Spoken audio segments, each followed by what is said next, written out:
দেশের ইতিহাস, ঐতিহ্য আর গৌরবের বিদ্যাপীঠ ঢাকা বিশ্ববিদ্যালয় পদার্পণ করল ১০৬ বছরে।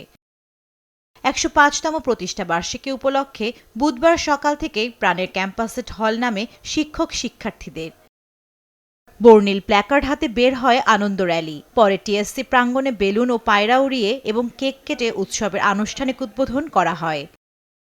আগত অতিথিরা স্মরণ করেন বাঙালির মুক্তি সংগ্রামে এ বিশ্ববিদ্যালয়ের অনন্য অবদানের কথা।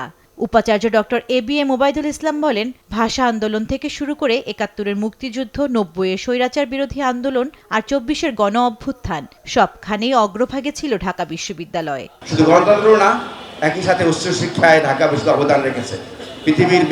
পৃথিবীর মানচিত্রে আর কোনো দেশ নাই যা কিনা একটা বিশ্ববিদ্যালয়ের মধ্য দিয়ে প্রতিষ্ঠিত হয়েছে। ঢাকা বিশ্ববিদ্যালয় এমন একটি বিশ্ববিদ্যালয় যা একটা দেশকে তৈরি করেছে।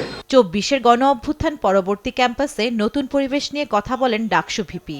বিপ্লব পরবর্তী আমরা সকল অংশীজনদের মধ্যে একটা পিসফুল কোএক্সিস্টেন্স দেখতে পাচ্ছি, সহ অবস্থান, যেটা বিপ্লব পরবর্তী আমাদের সবার প্রত্যাশা ছিল এবং সেটা আমরা দেখতে পাচ্ছি। এখন ক্যাম্পাসের মধ্যে ভায়োলেন্স আর জিরো।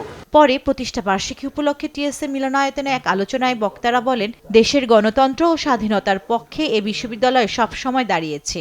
সর্বক্ষেত্রে ঢাকা বিশ্ববিদ্যালয়ের ছাত্র ও শিক্ষকবৃন্দ ছিলেন, তারা সংগ্রাম করেছেন এবং প্রাণ দিয়েছেন। যারা এই বিশ্ববিদ্যালয়কে মর্যাদার আসনে বসিয়েছেন অথচ আমাদের ভিতর থেকে চলে গেছেন, আমি তাদেরও রুহের মাগফিরাত কামনা করি।